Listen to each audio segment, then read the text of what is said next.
have an Acasma team of light when you do this work. And whether you're doing it for yourself or whether you're doing this for a client, you all have a team of light. And that team of light comes with higher dimensional technology.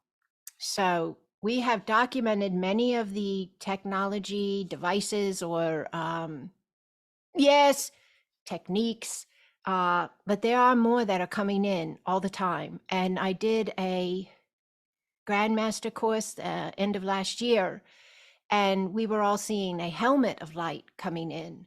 And the facilitators and the Grandmaster teachers that are now facilitating from that level of understanding, we didn't do this as a group thing, but we were conveying after the fact, and they didn't, it wasn't that. What I mean is, like, I would hear from one and they would say, I saw this gold helmet of light come in, and they would explain what it did.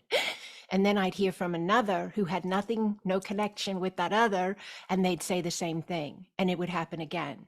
So do you see how that's like a science experiment, right? That's like a control group or something. I know there's words for all of this, but we were getting proof, we were getting confirmation. History is being made as we be this space of ourselves. These light teams are higher dimensional and have higher dimensional technology. So what I'm going to share with you today, what we're going to go over today, you may have looked at your AQE2 PDF, and we're going to talk about that a little bit more. And many of you've done and experienced some of the technology when you've done the grid, the Acasma Planet of Light and Healing grid. From pretty much the beginning, we've had the bar of light. So that's taught in AQE2, and it's a higher dimensional technology of, it is just what it, basically, I give it human words. It's way more than what my human words are able to convey to you, but it assists us in understanding the space a bit better. It looks just like a long, 3-foot long bar of light, like, probably the width of like a broomstick or something, you might think. Yes. And it just goes right down over your client or yourself if it's a self session. But you can bring the bar of light in on your own, or sometimes it just shows up and the team of light bring it in for us to work with. It, for me, to explain it to you, yes, it is able to move what looks like to us through us. But there's something going on with, yes, like our physicality being registered by the bar of light in more of our wave flow and less of our form. So when the bar's coming down, the higher dimensional technology is reading and registering the consciousness that's in the form and the form itself. So that's the physical level of the body, the cells, the blood, the bone, the marrow, the organs, and then the mental and the emotional. And so it's registering all of that, like, I love sound effects, don't you? And it's bringing that down. One day, maybe I'll have these really high tech, ways of sharing all of this, but these will be the ones that people pull out the video and go, I remember when. So you could say you were there. But so the bar of light comes down and it registers the individualized space of consciousness of the one that is within this space. Do you get me? And then it registers the physical makeup of that body. So say the person had an ear issue. Yes. Oh, so sorry. I might give everybody one yelling like that. Hope you didn't have headphones on. Spiritual humor. So the bar comes down and it registers the ear in the physicality sense. And then it registers the connection to the emotional space that made the physical, right? You all follow me? Because and it registers the energy that made the emotion that made the physical, because it's all connected. There's nothing that's experienced that doesn't have some type of energetic connection as well. And so then it's able to make the realignment of the energy that can then flow through to offer the emotion a shift, which will then flow through to the ear physical space and offer the healing. Now it's there. You're doing this for yourself. You're doing this for someone else. It's there. Is it forced upon them or you? No.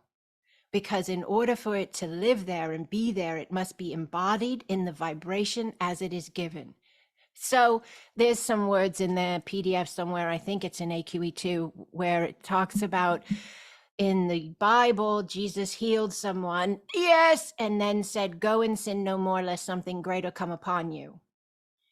So basically, taking that understanding out of religion, we're saying, because I don't believe it was ever intended to be in that space, that's my personal opinion, hold yours, please.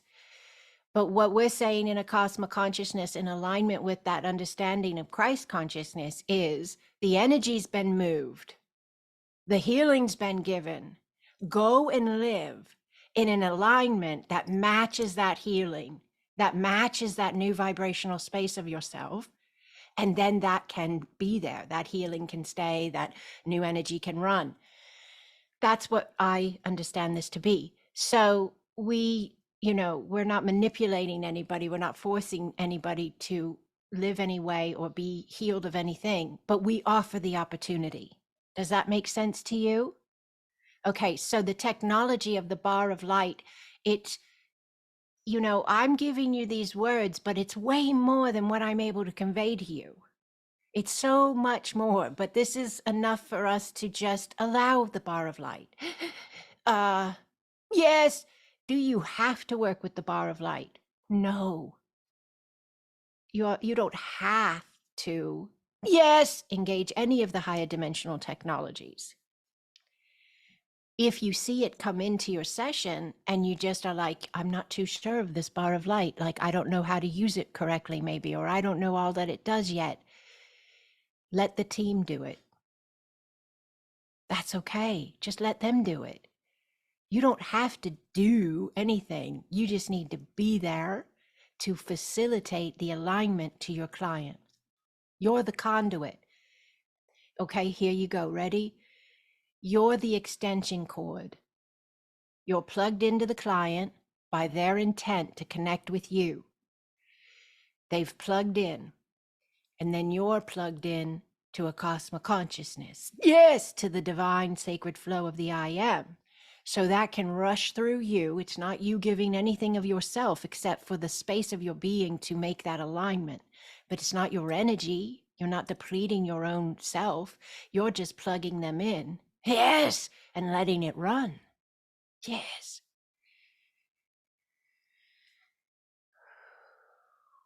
So everything that comes in with the technologies, yes, as you get used to them, if you want to work with them more hands-on, you want to call them in more hands-on, like when I do the grid, I don't always bring in the bar, but when I do feel like we're bringing in the bar light, I bring it in.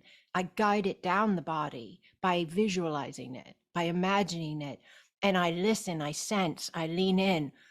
And I can feel, remember we talked about we are just like the x-ray machine. We can say there's a broken bone, but there's nothing wrong with the machine doesn't have a broken bone. It just registers. Okay. Group or one person, it doesn't matter. I can register spaces that are happening for them. Yes. So as the bar's going over the being, I can say, somebody's eyes are healing because I'll just feel energy movement in the eyes. Yes. You start to learn the difference between energy movement for the sake of energy movement and when it is connected to a physical element. My protocol that I give to you, and I say trust yourself, and if you tweak it, you tweak it. But my protocol is if I feel like it doesn't hurt, okay? So please hear that part of the sentence. It doesn't hurt, but if I feel more pressure, like almost like a little bit of a zinger or a pain or a prick or something like that, it releases right away. But that's my sign. Okay, this is a physical healing. So like I might feel a pain in my knee very briefly and it releases. And I go, somebody is healing in their knee. And I'll know left or right. And this isn't something you have to do. This is not what makes an Acasma session an Acasma session, but it's available to you as you move through doing this for yourself or others. These gifts, these abilities, these spaces are going to be more and more prominent to you, okay? If you lean in and allow them. Do you have to? in order to do an Acasma session? No. You know what you have to do in order to do an Acasma session? If you want to legitimately call yourself an Acasma facilitator after this course is over and I've successfully given you an evaluation and a certificate, and you want to say, I'm an Acasma quantum energy facilitator, what does that mean you have to at least be able to do? Oh, the basis foundational connection points that you allow them to run as you be the space of alignment. That's it. That's it. These people will shift their lives like beyond, like blow people's minds. Okay. If they will lean in and allow us on their part as well. And sometimes the shifts come in and they don't even know they're coming because they come in like, I worked with a client. I told you this, I think this story as well. Yes. And I was working more with them in this, you know, totally relating to them, but they kept writing me about their family changing in addition to them. And they weren't looking for the family, but it was. They were coming in, they were acting differently, and the relationship was different. But what constitutes you being an Acasma quantum energy facilitator at the core, so that anybody goes around the whole planet and they book an AQE session, what should they be getting? The root reconnection, the soul reconnection, the sacred heart reconnection, the peace and balance, the shield field of love, holding the alignment and allowing the space and the flow. And then you relay according to your abilities, your space of trust that will be ever expanding. Anyone can say that they did the foundational spaces. Anyone can say they did the foundational spaces. Why do I say that? Because some students get in their head, and it's understandable, about how do I convey what I did in this session? How do I tell the client what I did in this session if I don't really see, like these other people are giving feedback? They say they see this and they feel this and they experience this and they know this, and I don't do that. Not yet. How could I possibly? When I started this, I didn't see like I see now. But I trusted and I showed up because I felt with everything in my being that I was supposed to be here. This was the space of my alignment. And I was designed for it. So I showed up and I did the sessions and I wrote the basis of what happened. And if you write that, I guarantee you, I might do it just for fun. I'm going to go pull up. Somebody's might have to remind me, but I'm going to do my best. I'm going to pull up a client email that I did in 2020 when this first started on how I relayed what happened in a session. And I'll share it with you guys so you can look at it. But it is so much you can say in just those reconnection points being held, blessed, given. There is so much there. You don't have to get into, I saw this past life of yours, and did you know you're also a priest or a priestess or a shaman, and you've been on this planet and you've had this, da-da-da. That's not really what an AQE session is. That's what some people are able to tap into and run, because that's their gift. But the core of the spaces is what makes it an AQE session. And then some people are really good with vibrational healing, and they add that to the notes. So I did a session for one of my leaders of light. Well, I did 4 sessions because I have 4 leaders of light. But one of them, a soul song came in. So not only did I share with the leader of light her beautiful notes from her session, her Cosmic Quantum Energy session, but I also shared the soul song. That's vibrational healing. That's expansion.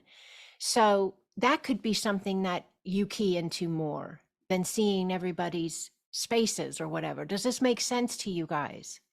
Okay. So, all right. But the technology that we're working with is, it's incredible. And we've seen things that look similar to med beds, but they're not in the PDFs. I haven't revised the PDF for the new technology we've been seeing in the last 6 months. But we see like these pods. And so the team of light will put the client in the pod. Yes. And the pod will move. And I'm not familiar with med beds, but people that I've given this information to that are, they say to me, do you know you're describing a med bed? I say, no, I didn't know that. So Acasma Quantum Energy works with higher dimensional med beds. If you're doing this work for yourself or another, yes, your team can put you in med beds, in a med bed. The helmet of light, the bar of light, the pyramid for quick clearing, for spaces. That's a very beautiful higher dimensional technology. It's in your PDF, it's a triangle, and then it has lines of light coming through it and a really interesting, I think it's an 8-sided star maybe or something like that at the top. And you can bring that in over any environment. And I'm going to be honest with you. I was at a family event recently, and I could tell I was in the middle of the table, and it was a long table with a lot of family members at it. And I could tell that 2 of the family members, one on each end, were not really aligning. They weren't really feeling and jiving with one another. We'll say it like that, right? And I could feel tension building. Okay. But we weren't there yet, but I could feel it. And my mind was going to what I could say to kind of redirect or, nudge somebody in a different way. And then I thought that might make it worse. Did you ever live in that space before where you say something and then they're like, they get upset with you, like, because it's just not good energy at the moment, right? Or whatever we want to say. We don't have to judge it as not good. It's just a different energy. But it gave me the opportunity to even bring the clearing in via the higher technologies, the symbol. And so I just put my hands under the table. Nobody knew, I mean, I didn't make a big show of it. It wasn't about that.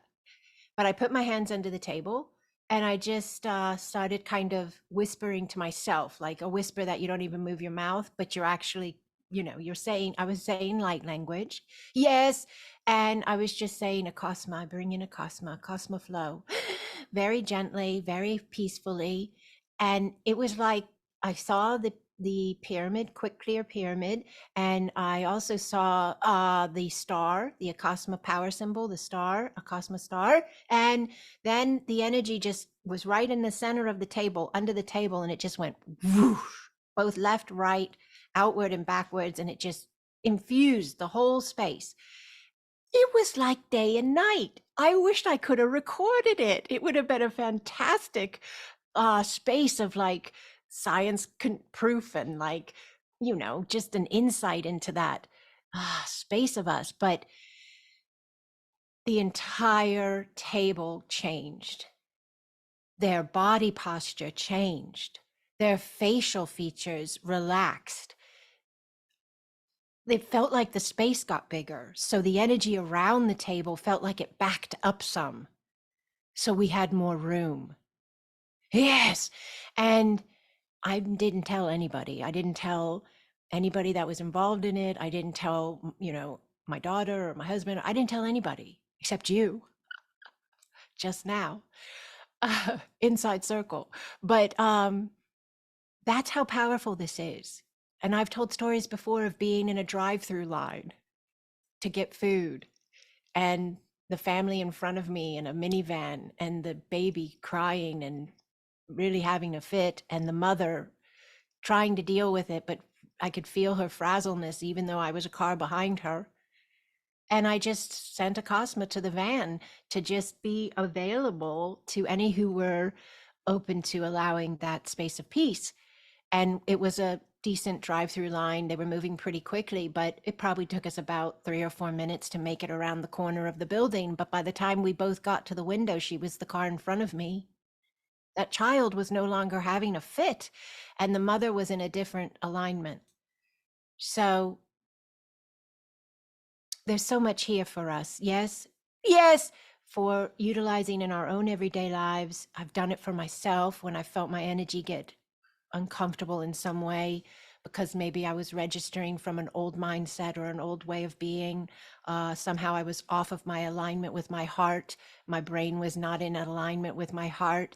And I've brought them in. I've brought the Acasma Star as a go-to for me. Peace and Balance is a go-to for me. Just because we are learning and teaching to place them at certain points for the session spaces themselves, you can do other things with these keys. They are unlocking the energy itself of that alignment and understanding, like, the I am. That's the star, right? That's the Acasma star. So if you're having a space and you bring in the I am, the Acasma star, you're bringing in the divinity of the I am. All right, the peace that passes all understanding. You can bring in peace and balance. Another really important point with the keys, though, also, and I say this all the time, and it's in all the PDFs and every level, but I just still have students will ask me now and then this specific thing. Where exactly are we placing these keys? Are we putting them in their feet or in their roots or in their heart or in their crown? And I always say the same thing. We never put anything in anyone, right? Has somebody heard me? Yes, I see some head shakes. So yes, thank you. We never put anything in. But the thing is, I don't have to worry about that because it's impossible. That's not where this energy functions at. So if some facilitator ever says, because they just don't know, they've just missed this type of the space or whatever, they've registered it differently, that they're putting keys in somebody, those keys are not going in anybody. They're always outside the field. It's because of this space of consciousness. It is consciousness. That's exactly what it is. So the keys themselves are a space of the divine. Yes, in a key form. It has the ability to register free will. It has the ability, they have the ability to register the field of a client, and they will never go in unless the client asks them to come in. So this is all free will sovereignty here, humanity. And so the keys, when you're working with a client and you're a facilitator, you would never be putting anything in anyways. Now, when you go into master teacher, they say, oh, now we put them in. Is this when we put them in? No, we never put them in. The master teacher has the ability to receive them into their field, but this is just a space of this that I wanted to touch on because I do know that that's something through the years that has been a very regular type of question I get from a lot of different people. So the keys would be also able to be considered a higher dimensional technology. Can you see that with me? The bar of light, the quick clear pyramid. We also have the diamonds. So in Acasma Quantum Energy, we work with diamond technology. And what does that mean? Okay, it's a understanding that there's a higher dimensional technology of it's, to my understanding now, again, ever expanding. This was not taught the first time around. It's connected to sacred geometry. Okay, why? Because sacred geometry is a way in which the universe conveys information. Let us look at that sentence one more time, please. Sacred geometry is a way in which the universe conveys information.